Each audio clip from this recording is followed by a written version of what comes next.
Assalamu Walaikum. Hello friends, how are you? Welcome back to my another video. In this video, I am going to show you how to write divide symbol in Excel. Let's get started.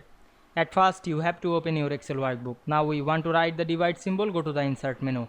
Select the text box option and draw a text box.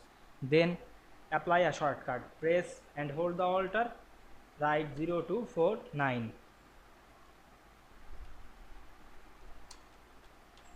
Now we can see we press the 0247 and press and hold the Alt. Now we can see we make a divide symbol in Excel easily. You can increase the size.